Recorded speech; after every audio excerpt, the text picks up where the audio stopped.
आराम से बैठ जाए, रीढ़ को सीधा रखे, 3 बार ओम का उच्चारण करते हैं। आंखें बंद कर लीजिए, गहरी श्वास भरे और छोड़िए। ओम उच्चारण के लिए लंबी गहरी श्वास भरे।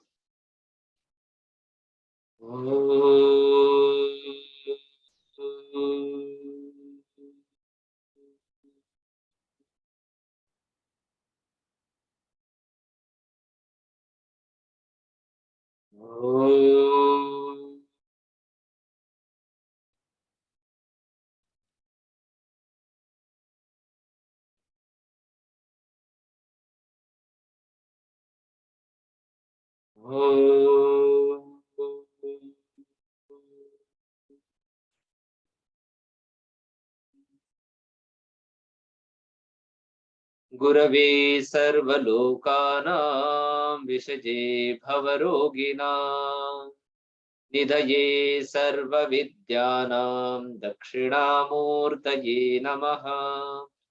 गुरुर्ब्रह्मा गुरुर्विष्णुः गुरुर्देवो महेश्वरः गुरुः साक्षात् परं ब्रह्म तस्मै श्री गुरवे नमः। अपने मन में भगवती चंडिका के स्वरूप को स्मरण कीजिए, आंखें बंद रखते हुए। जो भी स्वरूप आपको विशेष लगता है देवी का, उस स्वरूप में स्मरण कीजिए। अब हम 7 श्लोक बोलेंगे, उनको आप सुनिए, उनकी स्तुति करते हैं।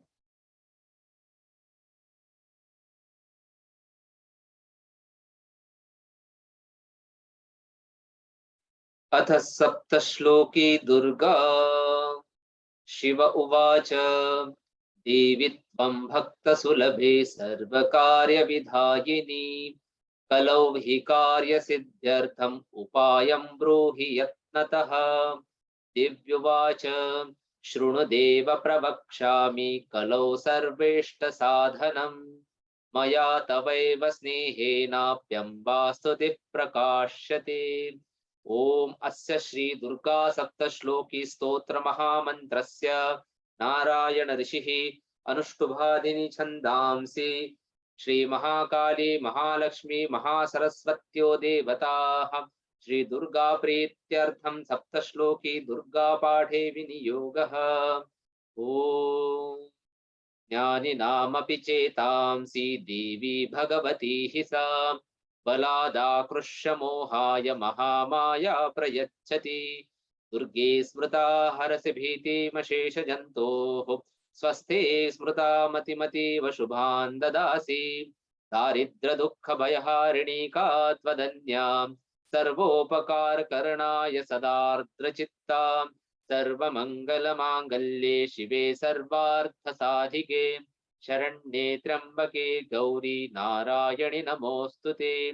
शरणागत दीनाथ परित्राणपरायणे सर्वस्यार्तिहरे देवी नारायणि नमोऽस्तुते। सर्वस्वरूपे सर्वेशे सर्वशक्तिसमन्विते भयेभ्यस्त्राहि नो देवी दुर्गे देवी नमोऽस्तुते। रोगानशेषानपहंसि तुष्टारुष्टातु कामान् सकलानभीष्टान् त्वामाश्रितानान विपन्नराणान् त्वामाश्रितायाश्रयतां प्रयान्ति। सर्वाबाधा प्रशमनं त्रैलोक्यस्याखिलेश्वरी एवमेव त्वया कार्यं मद्वैरिविनाशनम् इति दुर्गा सप्तश्लोकी संपूर्णा।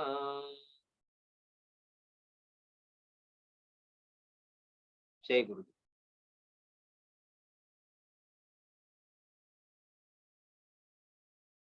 तो नवरात्रि में ज्यादा समय ना मिल पाया, इसलिए वजह से हम चर्चा नहीं कर पाए इस विषय पे। बहुत दिनों से बहुत से लोगों का ये अनुग्रह था, आग्रह था कि आप ललिता सहस्त्र नाम के ऊपर बोलिए,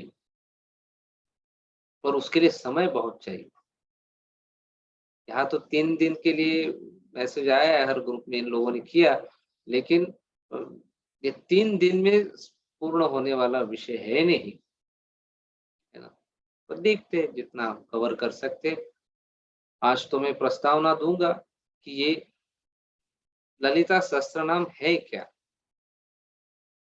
उसके पहले तो वो जान लेंगे, बाद में हम कल से फिर एक एक नाम विस्तृत वर्णन करेंगे, एक एक नाम का। अभी सहस्त्र नाम है, सहस्त्र माने 1008 नाम है देवी, और एक एक नाम में ऐसे अद्भुत खजाना भरा पड़ा है।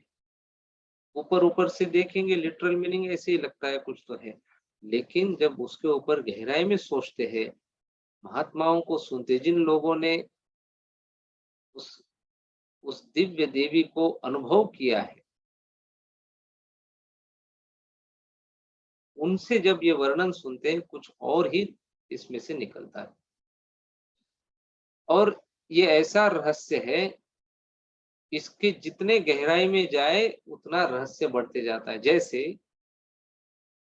गुरु के जितने निकट जाए सौंदर्य बढ़ते जाता है। आप गुरु के जितने निकट पहुंचेंगे, जितना गुरु को जानना चाहोगे, जितना जानते जाएंगे, और उनका सौंदर्य आपके आगे निखर के आएगा और अद्भुत लगने लगता है।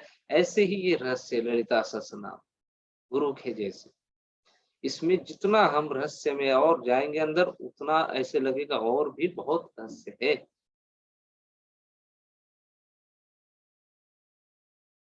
और उन्हीं के बारे में हम जितना हमारे यथाशक्ति संभव हो, जितनी ईश्वर की, गुरु की, देवी की कृपा है, उसके अनुसार हम इसके ऊपर चर्चा करेंगे। देवी के बारे में, देवी के स्वरूपों का वर्णन करने के लिए भी देवी की कृपा चाहिए। हर कोई नहीं कर सकता, इसलिए जो करेगा भी तो वो अपने अपने अनुभव के अनुसार ही हो सकता है। और ये भी देवी ही करवा रही है, ये समझ लीजिए। हम सब बैठे हैं, मैं बैठा हूँ, हम सबके बुद्धि को जो एक चालना एक मिला है हमको, यहाँ आके बैठना चाहिए, बोलना चाहिए, सुनना चाहिए, सब देवी का ही है। बोलते हैं शिव पूजा में, बोलते हैं ना, आत्मा त्वम गिरिजा मति ही। शिव जी को बोलते हैं हमारी आत्मा आप हो, हमारी गिर मति जो है वो गिरिजा, माने बुद्धि जो है वो देवी है। तो ये बुद्धि से हम जो जो करते हैं वो सब देवी है। बुद्धि रूपेण संस्थिता, नमस्तस्ये नमस्तस्ये नमस्तस्ये नमो नमः। ये तो देवी के स्तोत्र में आता है ना कि बुद्धि भी देवी है। तो आज हम प्रस्तावना एक देखते हैं क्या है। ललिता देवी को श्री माता के नाम से भी जाना जाता है। जब ललिता सहस्त्र नाम में पहला श्री माता, श्री महाराज्ञी किया था, श्री माता देवी को बोलते। ये जो श्री माता है, ये समस्त संसार की माता है, सबकी माता है, माताओं की माता है और सबसे बड़ी माता है। तो संसार के तीन है, सृष्टि, स्थिति और लय। सृष्टि, भगवान ब्रह्मा जी का कार्य है सृष्टि, सृजन करना। स्थिति माने पालन विष्णु जी, लय माने शिव जी।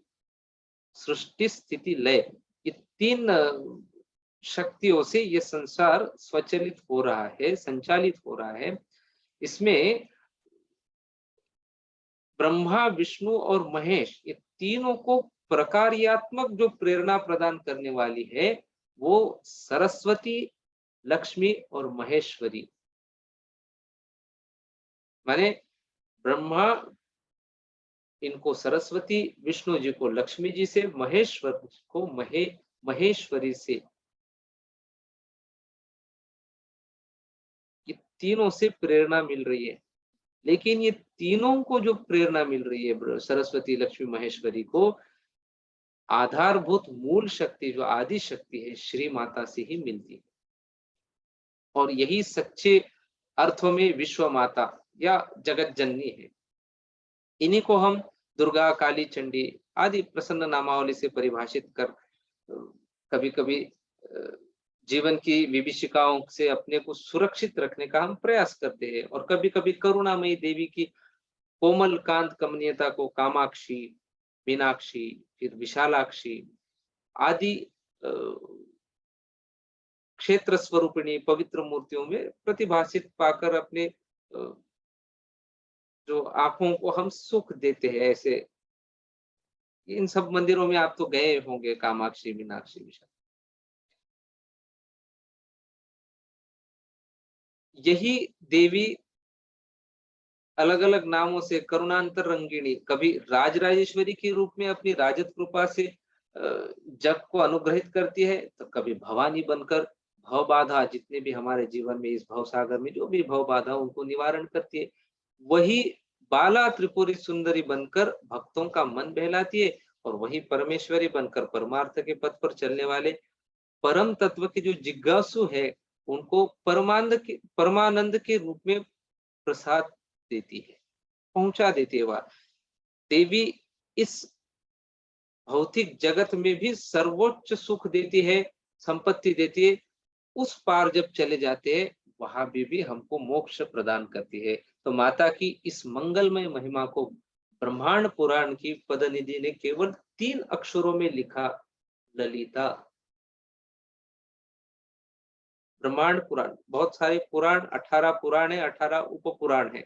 उसमें से जो ब्रह्मांड पुराण है, उसमें इस जगत जननी को 3 अक्षर में परिभाषित किया, ललिता। यह कहकर त्रयक्षरी का सार बताने का प्रयास किया है, और साथ ही उसी अक्षर भारती की तरुणारुण दीप्ति से जग को आलोकित भी कर दिया। इतना वो ब्रह्मांड पुराण देखो, इतना बड़ा पुराण, उसमें सहस्त्र नाम सिर्फ एक अध्याय में आता है, पर उसी ने उस पुराण को पूर्ण महत्व प्राप्त हो गया।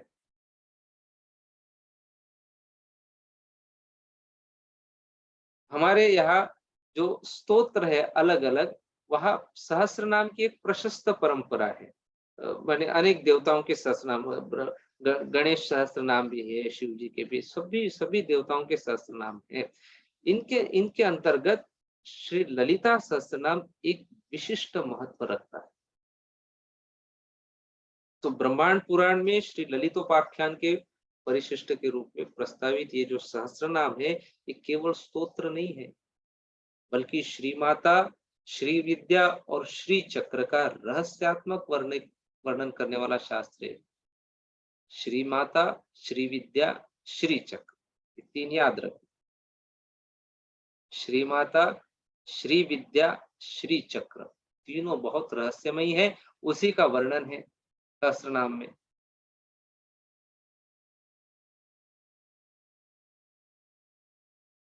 इसकी जो प्रतिपाद्य विषय वस्तु जितनी सांकेतिक है और रहस्यात्मक है, उसकी जो शैली है प्रतिपादन की, उतनी ही हृदयंगम और बहुत रसात्मक।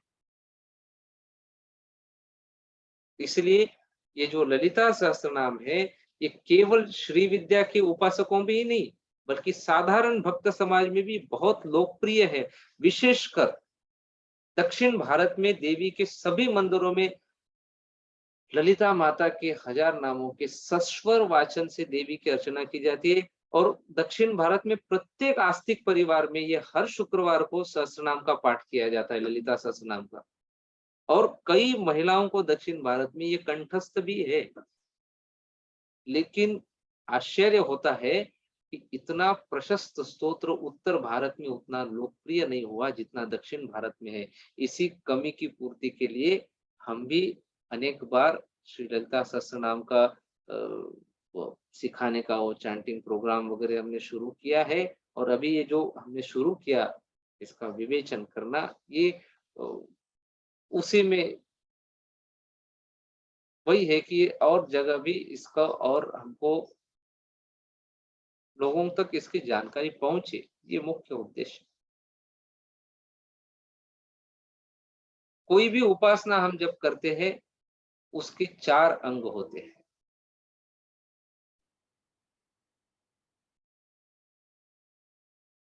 पहला है अर्चना, दूसरा है स्तुति, तीसरा है जप और ध्यान। ये हम सब ने हमको पता रहना चाहिए 4 अंग उपासना के। उपासना तो हम सब करते हैं, लेकिन इसके क्या 4 अंग है, ये प्रत्येक व्यक्ति को पता रहना चाहिए। कौन से? अर्चना, स्तुति, जप और ध्यान।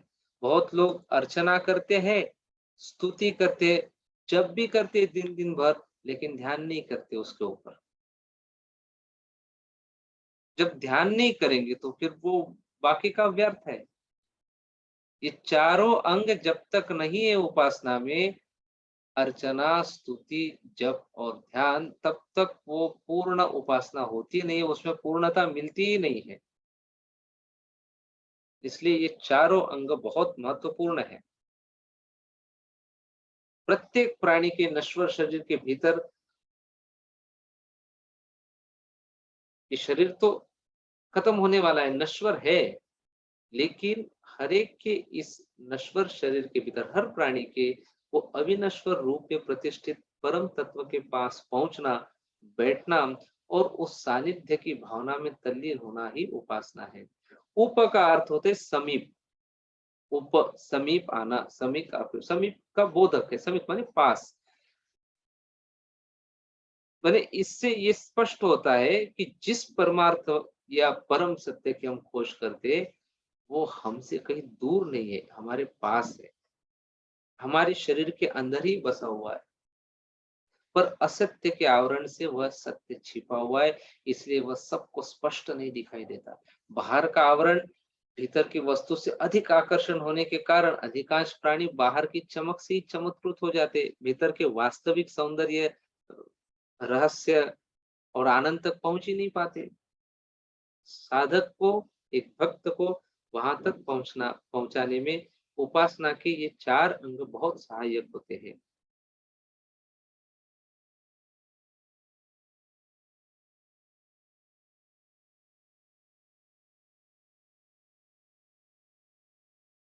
रामकृष्ण परमहंस के जीवन की एक घटना आती है। जब परमहंस उनका वो नाम में लगा नहीं था, तब की बात है, तब रामकृष्ण ही थे। शाम का समय था, बादल घिरे हुए थे काले काले आसमान में। तालाब के किनारे गए, एक बगुलों की सफेद सफेद शुभ्र बगुले, उनकी पंक्ति ऐसे बैठी थी।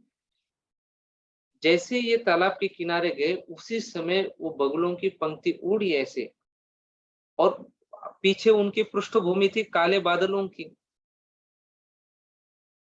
इतना मनोरम दृश्य था वो, इतना चौंक गए वो दृश्य देख के रामकृष्ण। एक क्षण के लिए वही ठिठक गए, उनकी श्वास रुक गई, एक क्षण के लिए हृदय रुक गया, सब कुछ मानो मन है ही नहीं, इस ये अनुभूति होके वो बेहोश होके गिर पड़े। कहते हैं वो पहली अनुभूति थी उनको ईश्वर की। जब उनको लेके गया तो बेहोशी की हालत में थे, वहां से जब उठा के लेके गए, और जब उनको होश आया फिर, तब उनको, तब बेहोश होने से पहले वाले रामकृष्ण नहीं थे, अब रामकृष्ण परमहंस बन चुके थे।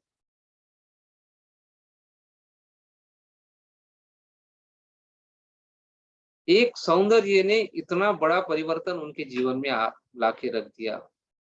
साधक अगर कोई सत्य की खोज में निकले तो कठिन है, क्योंकि सत्य की खोज का रास्ता बड़ा लंबा है, और सत्य में तर्क है, गणित है, सब कुछ है, बुद्धि लगाना है। लेकिन सौंदर्य जो है, वहां कोई बुद्धि चलती नहीं है, और सौंदर्य ही सौंदर्य, सत्य को तो खोजना पड़ेगा, लेकिन सौंदर्य तो अभी मौजूद है हमारे पास में, बस वो दृष्टि मिल जाए। इतने सुंदर पेड़, वृक्ष, पौधे, इतने सुंदर फूल, पंछी, कोयल का चहचहाना, क्या सुंदर इस सृष्टि में सुंदरता ऐसे बरस रही है हर पल हमारे ऊपर। इसलिए कहा जाता है कि ईश्वर के निकट पहुंचने, ईश्वर के पास पहुंचने का, ईश्वर को प्राप्त करने का निकटतम द्वार अगर कोई है, वो है सौंदर्य। हम सौंदर्य के द्वारा अगर प्राप्ति करेंगे, बड़ा आसान हो जाएगा। और ललिता त्रिपुर सुंदरी नाम ही देखो, तीनों लोक में जो अतिशय सुंदर है, जिसका वर्णन करना बड़ा कठिन है। किया है लेखक ने, जो भी उस वक्त हयग्रीव जी ने, भगवान विष्णु जी के स्वरूप ने इसका वर्णन किया सहस्त्र नाम के रूप में, लेकिन आगे ये भी लिखा है, संभव नहीं है वर्णन करना, हमने प्रयास किया, छोटा सा प्रयास किया, ये उसमें बोले हैं। तो याद रखना, ये बात को समझ लीजिए कि ईश्वर के प्राप्ति के लिए निकटतम द्वार सौंदर्य ही है। और सौंदर्य हर पल है, हमें दृष्टि चाहिए, और वो दृष्टि जगाने का काम भी देवी का ही है।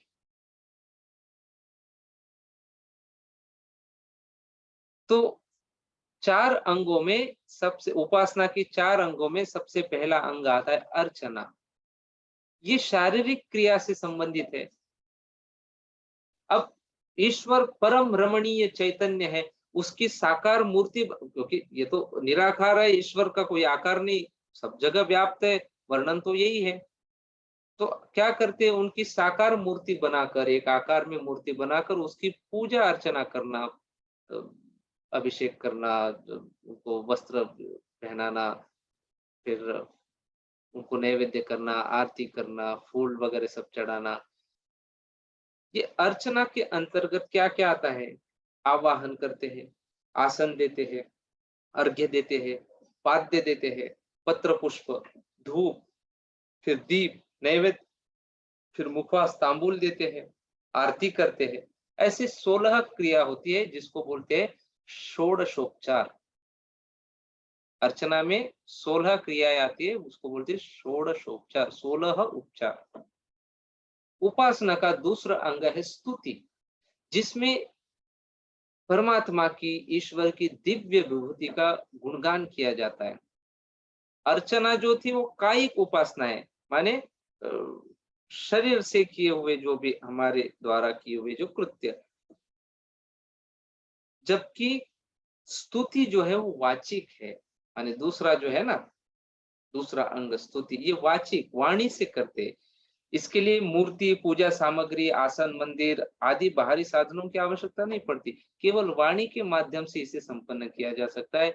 कहीं भी हो, कैसे भी हो, परमात्मा की स्तुति करने में कोई कठिनाई नहीं हो सकती। परमात्मा का नाम लेने से पवित्र भी अपवित्र भी पवित्र बन जाते हैं। जीवन का प्रत्येक क्षण इसके लिए उपयुक्त है, चाहे दिन का कोई भी प्रहर हो, रात का कोई भी प्रहर हो, हर क्षण इसके लिए उपयुक्त है, और प्रत्येक जीवधारी इसका अधिकारी है। ऐसे ही उपासना का तीसरा अंग है जप। ये मानसिक है। पहला था अर्चना, ये कायिक माने शरीर के स्तर पे है। दूसरा स्तुति माने वाचा के स्तर पे है, वाणी के स्तर पे। तीसरा है जप, जप मानसिक, मन के स्तर पे। और चौथा अंग है ध्यान, जो मन से भी परे बुद्धि से संबंधित है। बुद्धि ही देवी है। आत्मात्मम गिरिजामति ही, पहले ही बोला मैंने। ये दोनों स्थूल दृष्टि से देखने पर बहुत आसान मालूम पड़ते हैं, पर व्यवहार में ये केवल उन्हीं लोगों के लिए साध्य है जिन्होंने काफी साधना के बल पर अपने मन को काबू में रखा है, और जिनका मन उनकी बुद्धि के अनुसार चलता है, न कि इंद्रियों के इशारों पर। समझ रहे? अक्सर हमारा मन जो है वो मन के 5 घोड़े हैं। मन एक रथ है जिसको मन चला रहा है, उसके 5 घोड़े, 5 इंद्रिय। जीभ को खाने का, स्वाद का ये हुआ, वो सिग्नल, मन, फिर वो खाने का इच्छा मन में उठता है फिर। तो हमारे मन को अगर इंद्रिय चला रहे हैं तो थोड़ा हम अभी आगे बढ़े नहीं है। लेकिन अगर हमारे बुद्धि के द्वारा अगर हम मन को चला रहे हैं तो हम जीवन में कुछ आगे बढ़े हैं। जिनका मन उनकी बुद्धि के अनुसार चलता है, न कि इंद्रियों के इशारे पर, उनके लिए ये 2 चीजें जो है, जप और ध्यान, थोड़ा और आसान हो जाता है। जो इस अवस्था तक नहीं पहुंचे और जिनको काफी रास्ता तय करना है, उनके लिए अर्चना और स्तुति के सरल और सुगम मार्ग बताए गए हैं। और इन दोनों में स्तुति का रास्ता बहुत ही आसान और सीधा है। मन, वाणी और कर्म मानव के 3 प्रमुख साधन है, जिनको त्रिकरण बोलते हैं। मन, वाणी और कर्म, ये 3 प्रमुख साधन है किसी भी मानव के। त्रिकरण बोलते हैं इनको। इन तीनों में वाणी, कर्म और मन के बीच की कड़ी है। जो वाणी है, जो हमारे कृत्य कर्म और हमारे मन के बीच की कड़ी है, जो सत्कर्म की साधना से मन को पावन बना देता है। अगर हमारे कृत्य अच्छे हैं तो हमारे मन को पवित्र बना देते हैं वो, उसका प्रभाव। तो इसलिए उपासना के कायिक अंग अर्चना और मानसिक अंग जप और बौद्धिक अंग ध्यान की अपेक्षा ये वाचिक जो है अंग स्तुति सबके लिए सुलभ और सुसाध्य है। सहस्त्र नाम माने स्तुति ही है, जो सबके लिए सुगम है, सुलभ है और सुसाध्य है।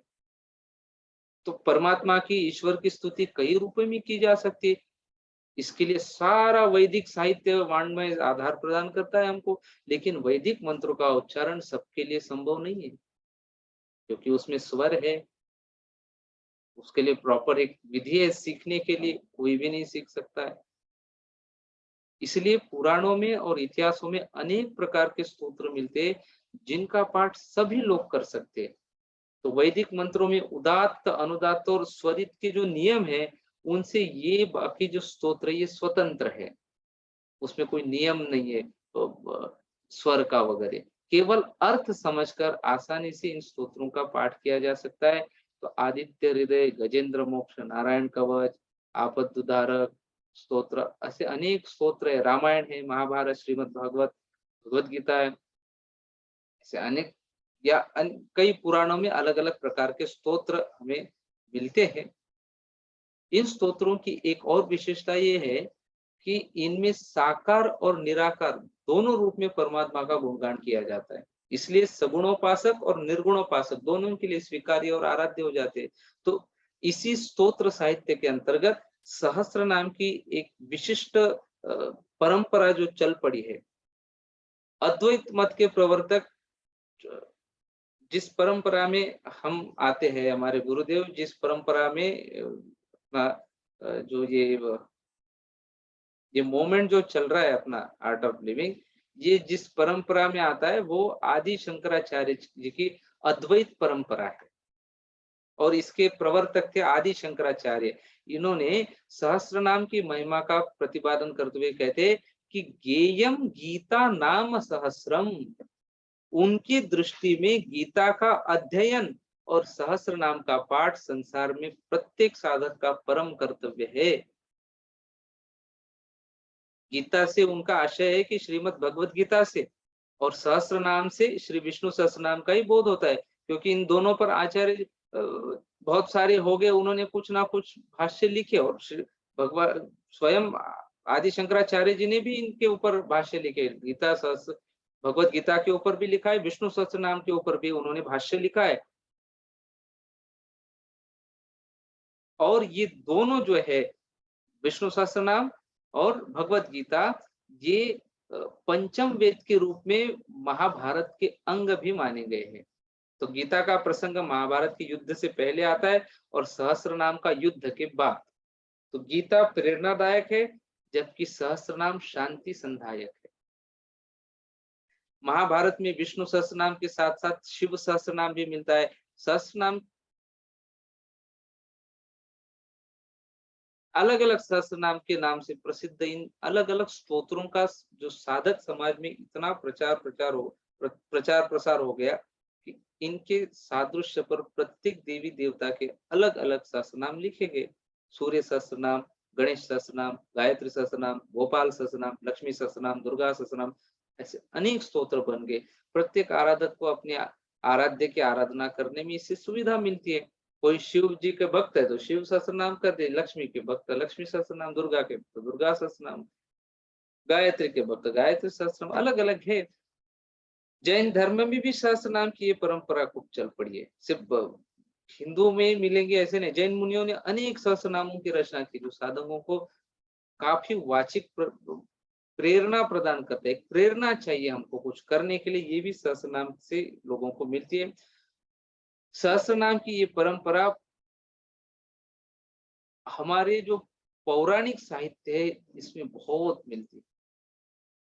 इसी परंपरा के अंतर्गत हम जो चर्चा करने वाले हैं वो है ब्रह्मांड पुराण में श्री मां ललिता के लालित्य, लावण्य और लीला विलास का वर्णन करने वाला एक सहस्त्रनाम मिलता है, जो श्री ललिता सहस्त्रनाम के रूप में साधक समाज में विशेषकर दक्षिण भारत में बहुत ही अत्यंत प्रसिद्ध और लोकप्रिय है। श्री विष्णु सहस्त्रनाम का पाठ शनिवार या रविवार को किया जाता है। और श्री ललिता का पाठ हर शुक्रवार को किया जाता है। दक्षिण भारत के मंदिरों में इन्हीं सहस्रनामों के आधार पर नियमित रूप से अर्चना की जाती है। प्रत्येक नाम के आरंभ में प्रणववाचक ओमकार और अंत में प्रणाम सूचक नमः शब्द जोड़कर भगवान विष्णु और भगवती माँ की अर्चना की जाती है। इसलिए सहस्रनाम की परंपरा से लोगों को दोहरा लाभ मिल रहा है। प्रत्येक नाम को लेकर अर्चना भी की जाती है और सारे नामों को संग्रहित रूप से प्रस्तुत करने वाले वो स्तोत्र से अपनी सुविधा से पाठ भी किया जाता है। लेकिन अर्चना के अपेक्षा पाठ में अधिक सुविधा होती है। अर्चना माने आपको पूजा सब आपको साहित्य चाहिए, सब करके करना पड़ेगा, लेकिन पाठ के लिए कुछ नहीं चाहिए, बस इच्छा चाहिए और कृपा चाहिए। बाहरी साधन और साज सज्जा की आवश्यकता नहीं पड़ती। इसलिए शिक्षित समाज में सहस्त्रनाम के पाठ की प्रथा विशेष रूप से प्रचलित। तो श्री विष्णु सहस्त्रनाम और श्री ललिता सहस्त्रनाम दोनों का जो आदि शंकराचार्य जी ने उच्च कोटि की मान्यता दी। दो सहस्त्रनाम को, श्री विष्णु सहस्त्रनाम पर उन्होंने परंपरागत ढंग से बहुत ही सारगर्भित भाष्य लिखा है। श्री ललिता सहस्त्रनाम से प्रेरित होकर उन्होंने सौंदर्य लहरी की रचना की है। देवी के उपासकों के लिए अमूल्य ज्ञान का अक्षय भंडार है। इसके ऊपर भी मैं आपको विस्तृत कभी तो वर्णन करूंगा। सौंदर्य लहरी की बहुत अद्भुत लिखा है। ललिता सहस्त्र नाम का ही सार सौंदर्य लहरी में मिलता है। यही नहीं, शंकराचार्य जी ने जितने मठों की स्थापना की वहां पर श्री चक्र की स्थापना करी ही है। और श्री चक्र की पूजा श्री विद्या के विधान से श्री ललिता सहस्त्रनाम के माध्यम से की जाती है, आप सब जानती है। श्री ललिता सहस्त्रनाम केवल एक स्तोत्र नहीं है, ये देवी का रहस्य है। रहस्य का प्रतिपादन करने वाला एक शास्त्र है। अन्य सहस्त्रनामों में केवल आराध्य देवी या देवता का गुणगान होता है और प्रत्येक नाम उपास्य की अनंत विभूति का प्रशस्ति पाठ होता है। श्री विष्णु सहस्त्रनाम की इसी प्रकार स्मरण मात्र से पवित्र बनाने वाले पावन नाम मालिका है। लेकिन श्री ललिता सहस्त्रनाम में देवी के अनंत सौंदर्य, उनके प्रभाव और प्रसार का रागात्मक वर्णन, साथ ही आत्मविद्या के आंतरिक रहस्य का भी उसमें शास्त्रीय प्रतिपादन किया गया। इसलिए इसको रहस्य नाम सहस्र कहा गया है। श्री विष्णु सहस्त्रनाम प्रणव तत्व का प्रफुल्ल हास प्रस्तुत करता है, तो ललिता सहस्त्रनाम श्री तत्व का चिन्मय मंद हास प्रदर्शित करता है। संसार की समस्त वाणी की संधात्री प्रणव ध्वनि से श्री विष्णु सहस्त्रनाम का विश्व रूप आरंभ होता है, जबकि सचराचर जगत को सश्रिक बनाने वाले श्री माता के नामोच्चारण से श्री ललिता का सहस्त्रनाम आरंभ होता है। श्री तत्व, श्री विद्या और श्री चक्र, इनका रहस्य श्री माता की इन्हीं हजार नामों से धीरे धीरे खुलता जाता है। ऐसा लगता है कि श्रीदेवी अपने चिन्मय मंदहास के माध्यम से अपनी आत्मकथा अधिकारी साधकों को सुंदर शब्दों में सुना रही है। जब सहस्त्रनाम पूर्ण भाव से बोलते हैं, थोड़ा जितना संभव हो उतना अगर हम अर्थ जानकर भी अगर इसका पाठ करते हैं, तो ऐसे लगता है देवी एक मंद हास्य देते हुए अपनी आत्मकथा बोल लिख रही है या बता रही है। ये अनुभव होता है, आप में से कुछ लोगों को हुआ भी होगा, जरूर होता है।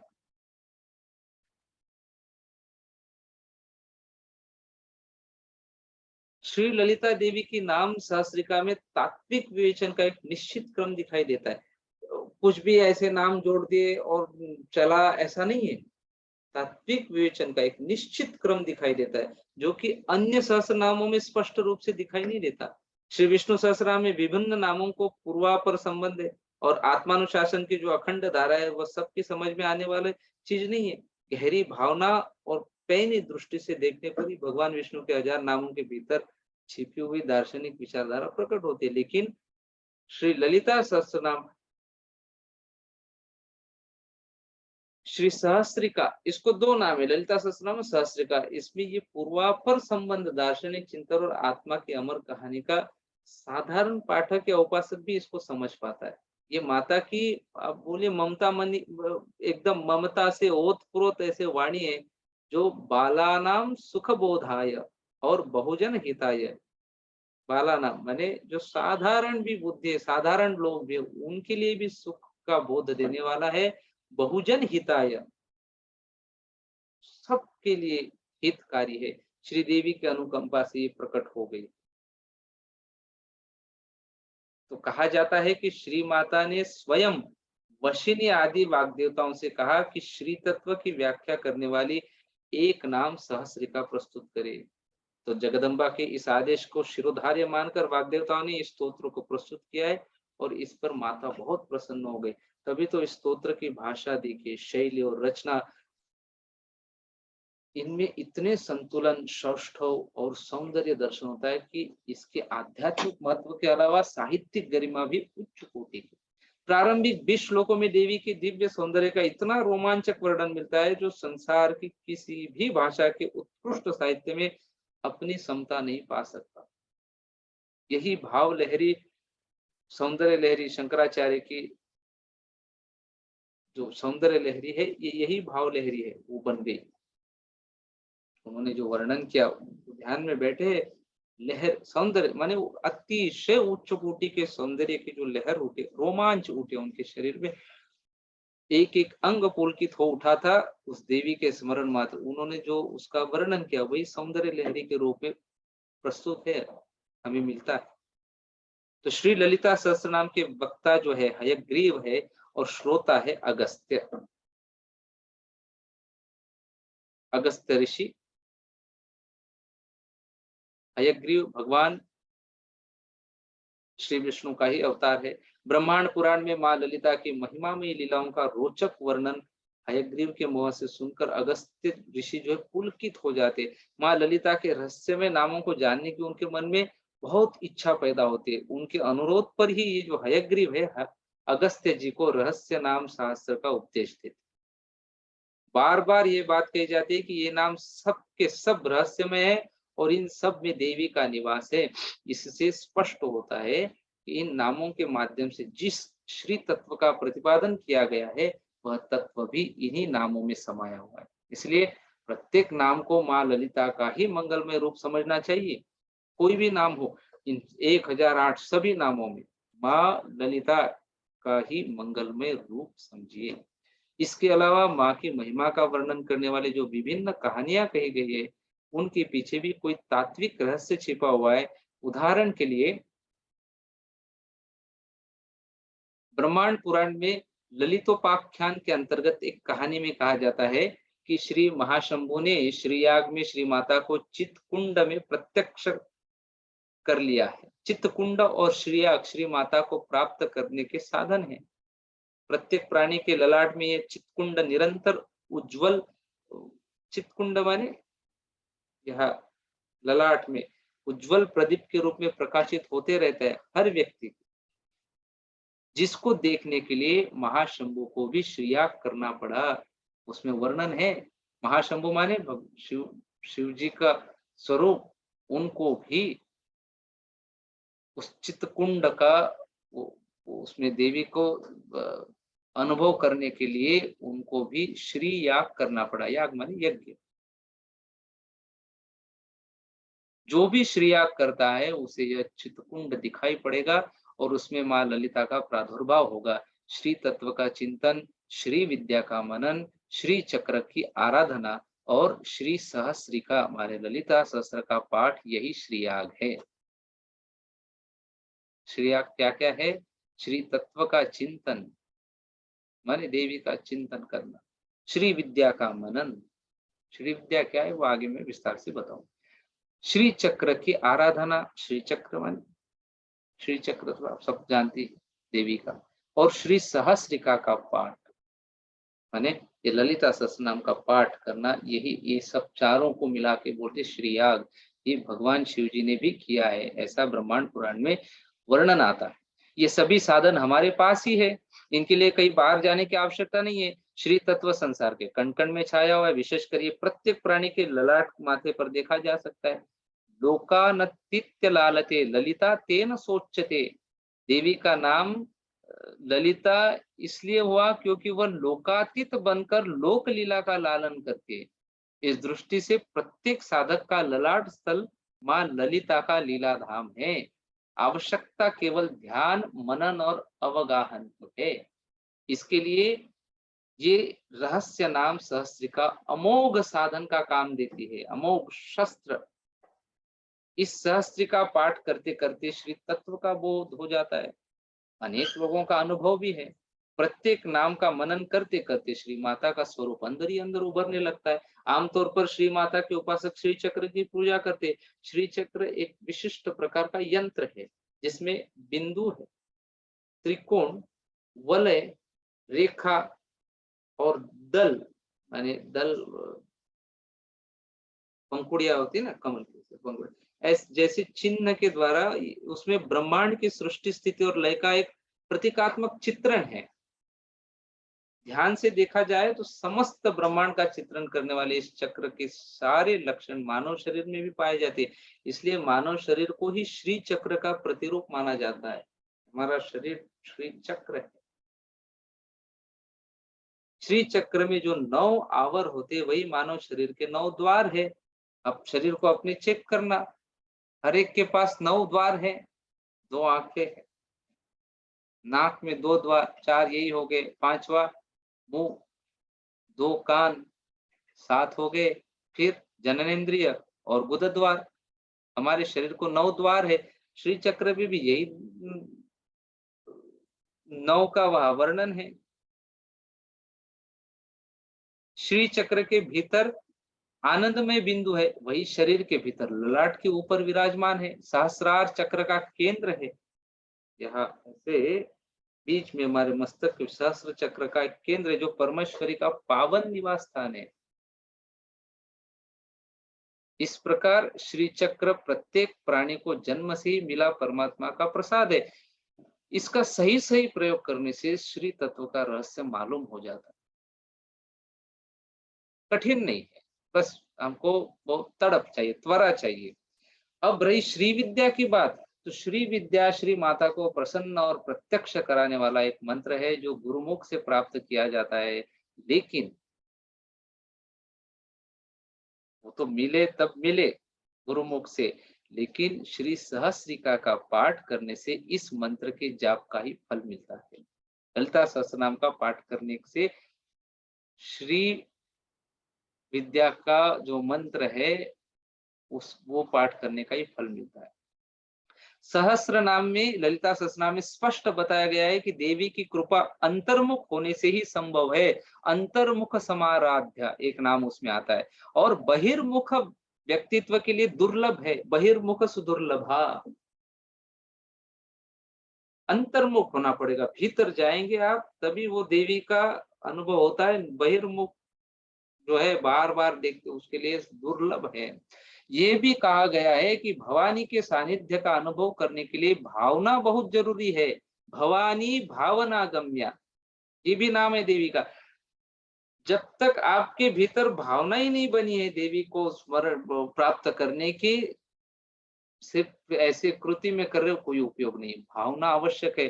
जो कुछ प्राप्त करना है वह सब अंदर ही अंदर बसा हुआ है हमारे। इसलिए आम तौर पर बहिर्मुख होने वाली शारीरिक और मानसिक प्रवृत्तियों को अंतर्मुख करके पिंडांड में प्रतिबिंबित ब्रह्मांड का दर्शन करना ही ये श्री माता की आराधना का परम लक्ष्य बोलिए। और श्री सहस्त्र का श्री ललिता सहस्त्र नाम इसके लिए अमोघ साधन बनती है। तो वैज्ञानिक दृष्टि से भी आधुनिक सापेक्षता सिद्धांत जो है, थ्योरी ऑफ रिलेटिविटी, ये सिद्ध करता है कि देश और काल के परिप्रेक्ष्य में द्रव्य और ऊर्जा की पारस्परिक प्रतिक्रिया ही संसार का संसरण चलता है। द्रव्य और ऊर्जा में तत्वतः कोई अंतर नहीं है। द्रव्य ही ऊर्जा का रूप धारण करता है, ऊर्जा का स्थूल रूप ही द्रव्य है। यही द्रव्य परम शिव है और उसकी ऊर्जा या शक्ति ही परमेश्वरी है। जैसे द्रव्य और शक्ति में अंतर नहीं है, वैसे ही शिव और शक्ति एक ही तत्व के 2 रूप हैं। 5 भौतिक जगत के प्रत्येक पदार्थ में शक्ति निहित है, वही ललिता परमेश्वरी है जो देश काल की परिकल्पना के अनुसार विभिन्न रूप धारण करते हैं। यस्य यस्य पदार्थस्य या या शक्तिरुदावृता सा सा सर्वेश्वरी देवी शक्तिमतो महेश्वरः। तो श्री माता को भंडासुर की संहारिणी बताया है। भंडासुर माने एक असुर था। यह भंडासुर और कोई नहीं है, जीव जगत में प्रत्येक प्राणी के अंदर जड़ता भरने वाला आलस्य का प्रतीक है। प्राणी स्वभाव से आराम माने कोई भी प्राणी, उसका स्वभाव ये है कि आराम पसंद करता है, आलस्य उसी से चढ़ता है। जब तक कुछ काम करने की बाध्यता या अनिवार्यता न हो, वह पत्थर की तरह पड़ा रहता है, हवा की तरह स्वेच्छा से घूमता फिरता है। न्यूटन का जड़ता सिद्धांत इसी तथ्य की पुष्टि करता है। लेकिन जब तक ये जड़ता मिट न जाए, व्यक्ति अपने भीतर की शक्ति को पहचान नहीं पाता। यही शक्ति श्री माता श्री ललिता है, जो जड़ता के प्रतीक भंडासुर के वध से संतुष्ट हो जाती है। इसलिए श्री माता की अनुकंपा प्राप्त करने के लिए सबसे पहली आवश्यकता है जड़ता को दूर भगाना और सक्रिय, सचेष्ट और सचेत साधना के पथ पर अग्रसर होना। एक बार भीतर की चेतना जागृत हो जाए, उसके बाद साधना का मार्ग सीधा बन जाता है और माँ ललिता साधक का हाथ पकड़कर उसे पहुंचा ही देती है। श्री ललिता सहस्त्र नाम के पद पद में जीवात्मा के इसी चेतन यात्रा के पग पग का वर्णन मिलता है। एक एक पद का नाम का उच्चारण करते समय ऐसा लगता है कि इस रास्ते में हम एक एक पग आगे बढ़ रहे हैं। सहस्त्र नाम की सबसे पहली पंक्ति है श्री माता श्री महाराज्ञी श्रीमत् सिंहासनेश्वरी, और अंतिम पंक्ति है श्री शिवा शिव शक्तैक्य रूपिणी ललितांबिका। इन दोनों पंक्तियों में माता के तीन तीन नाम हैं। प्रारंभ में माता रानी और ईश्वरी के रूप में प्रकट होती है। माता श्री महारानी श्रीमत सिंहासन। तो प्रारंभ में पहले लाइन में क्या आता है? माता रानी और ईश्वरी के रूप में प्रकट परमेश्वरी। अंत में शिव के साथ अभिन्न रूप में तादात्म्य स्थापित करने वाली जगदम्बिका ललिता के रूप में दर्शन देती है। इस बीच में आत्मा की आनंद यात्रा के कई पड़ाव दिखाई पड़ते। हर नाम एक पड़ाव है। एक एक कदम आगे बढ़कर एक एक पड़ाव में विश्राम करते हुए चलते चलते हमें आत्म तत्व की अनंत विभूति का पता चलता है। यही कहीं माता का मंगलमय स्वरूप महालावण्य की शेवदी, ये भी एक उनका नाम उसमें आता है। महालावण्य की शेवदी या निधि के रूप में दिखाई पड़ता है, तो कहीं परमेश्वरी का प्रताप, उनका प्रभाव और पराक्रम शिथिल प्राणियों को सबल प्रेरणा प्रदान करता है। कहीं आनंदमयी देवी की चिन्मय भावना में ब्रह्मानंद को भी अकिंचन सिद्ध करने वाले आत्मानंद मिलता है, तो कहीं मूलाधार से लेकर सहस्रार तक विभिन्न चक्रों के पार कर सुधा बरसने वाली सर्वतोमुखी या देवी के दर्शन हो जाते हैं। सुधा सारा भी वर्षिणी सहस्राराम भुजा। सहस्रार में जब वह ऊर्जा को लेकर जाते, तो अमृत, सुधा माने अमृत, अमृत का सार पूर्ण वो वर्ण हमको अनुभव हो जाता है। कहीं परा पश्यंती मध्यमा और वैखरी के रूप में प्रकट होती है। ये कम्युनिकेशन के चार अलग अलग प्रकार है। परम रमणीय वाणी के भव्य दर्शन होते हैं इसके द्वारा। तो कहीं ब्रह्मा विष्णु और रुद्र की ग्रंथियों को भेद कर शिव और शक्ति का अभेद सिद्ध करने वाली महाशक्ति का मोहक रूप दिखाई देता है।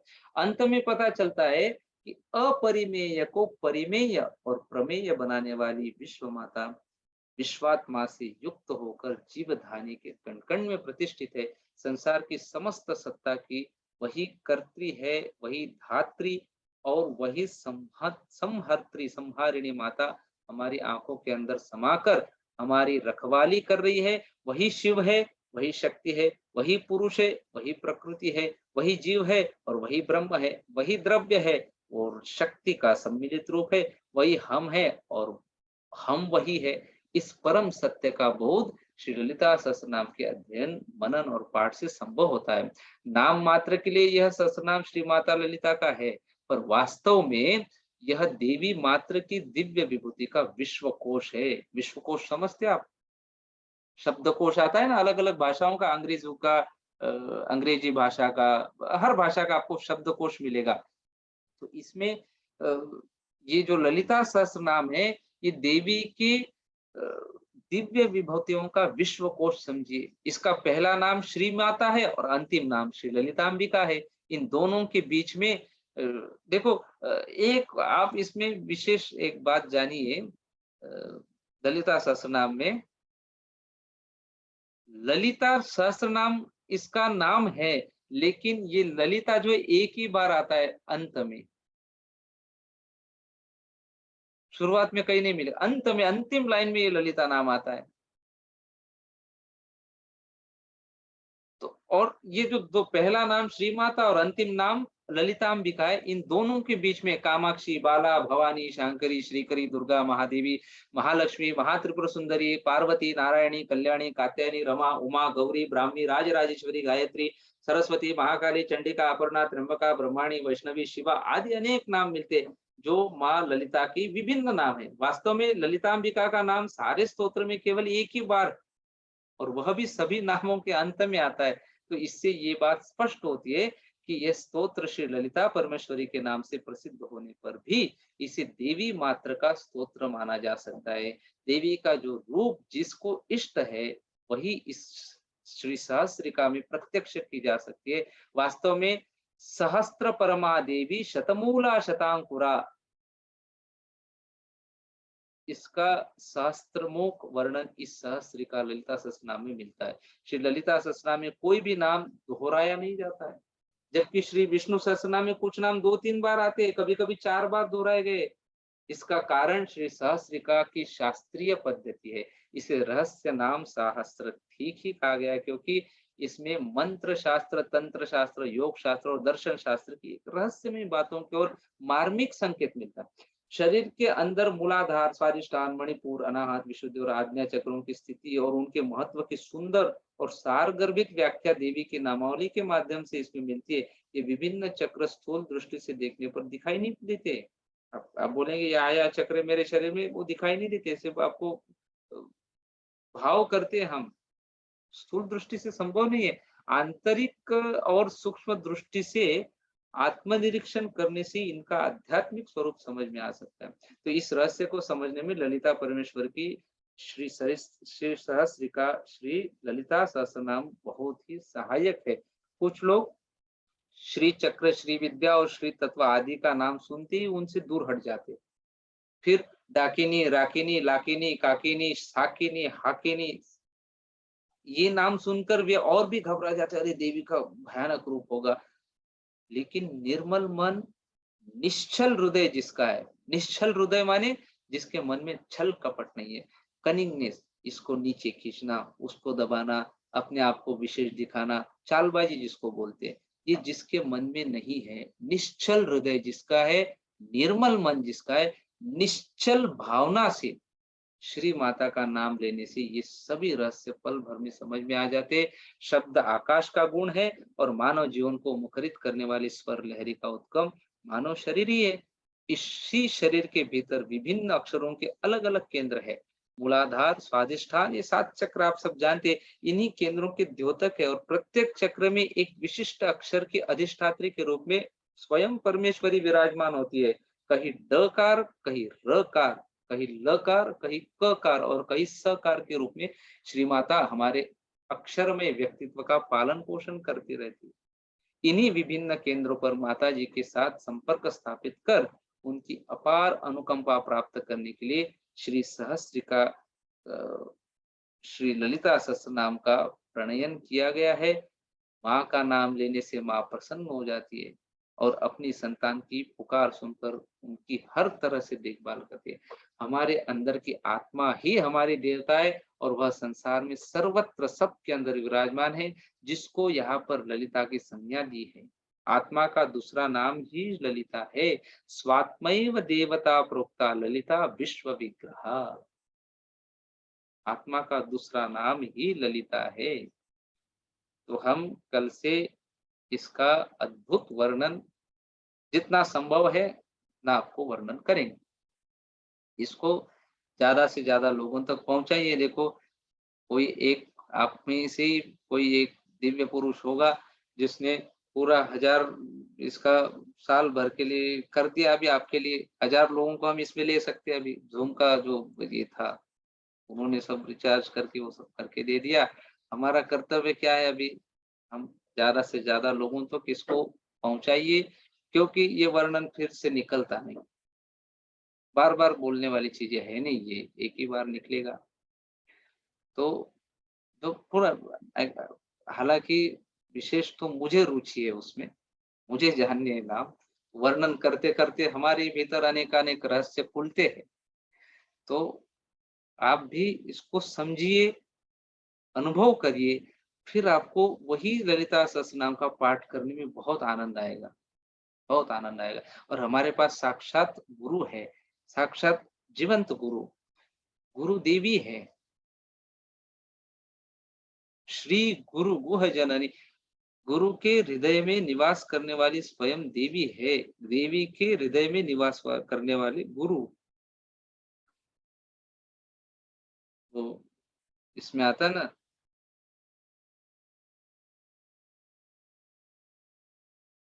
सद्गुरु रूपिणी मां, ये गुरु ही देवी है।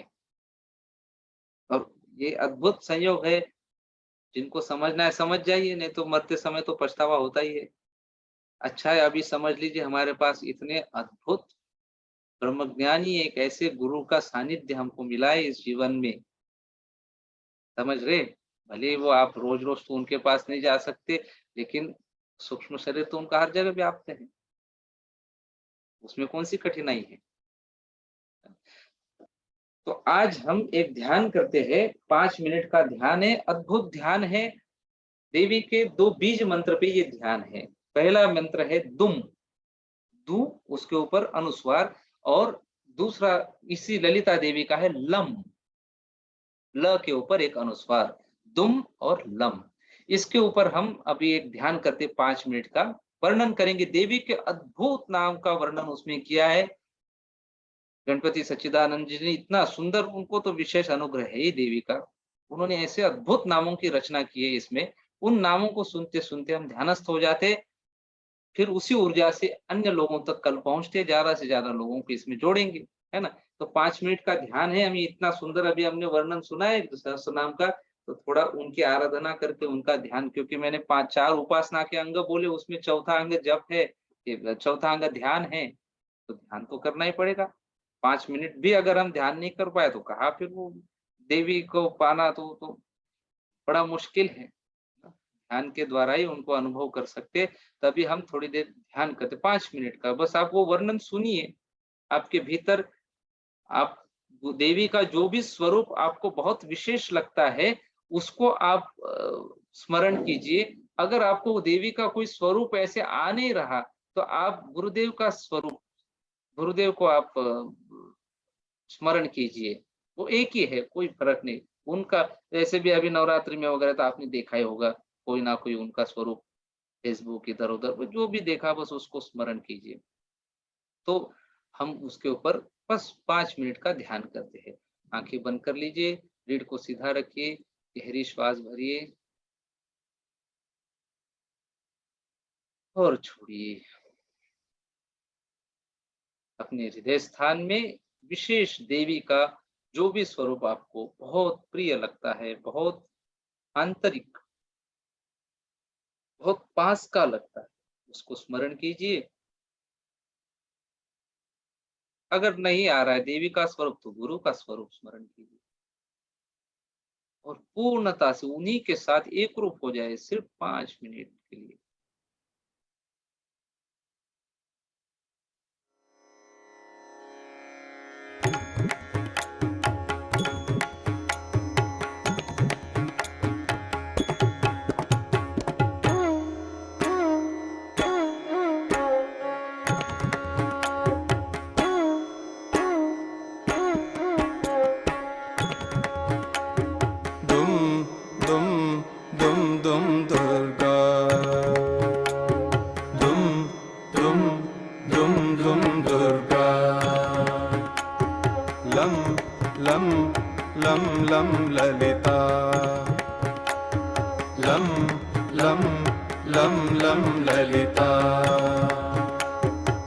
दुर्गतिनाशिनि दुर्मतिभेदिनि दुर्गतिनाशिनि दुर्मतिभेदिनि दुष्टनिषूदिनि दुर्गाम्बा दुष्टनिषूदिनि दुर्गाम्बा प्रविशतभासिनि रजनिचराशिनि प्रविशतभासिनि रजनिचराशिनि रक्तसुदोषिनि ललिताम्बा रक्तसुदोषिनि ललिताम्बा दुम दुम दुम दुम दुर्गा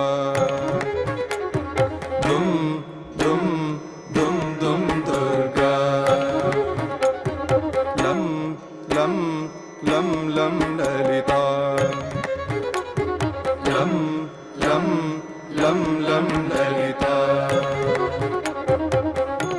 गणपतितोषिणि गणशतमोदिनि गणपतितोषिणि गणशतमोदिनि गन्धविलेपिनि दुर्गाम्बा गन्धविलेपिनि दुर्गाम्बा पावनरूपिणि पापनिषूदिनि पावनरूपिणि पापनिषूदिनि पालय पावनी ललिताम्बा पालय पावनी ललिताम्बा दुम दुम दुम दुम दुर्गा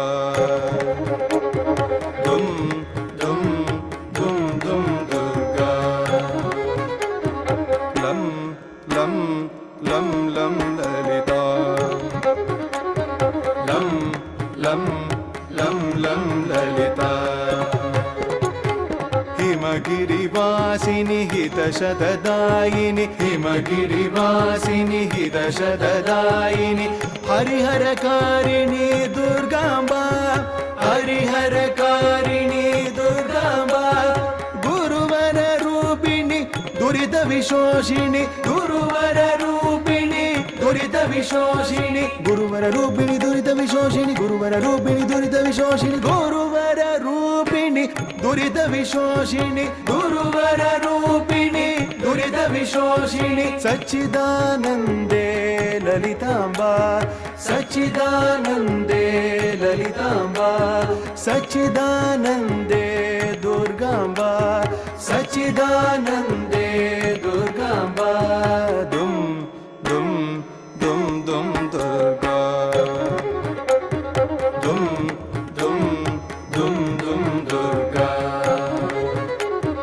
लं लं लं लं ललिता लं लं लं लं ललिता दुम दुम दुम दुम दुर्गा लं लं लं लं दुर्गा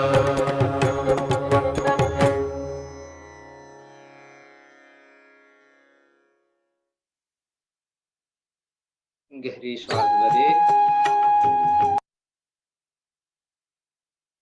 और छोड़िए।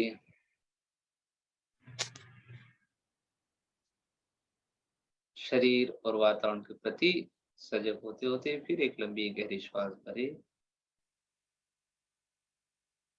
और धीरे धीरे श्वास छोड़ते छोड़ते आंखें खोल सकते।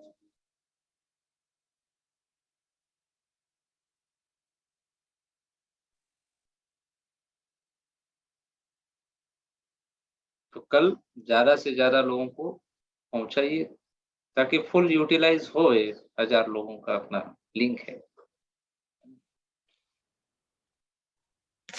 जय गुरुदेव।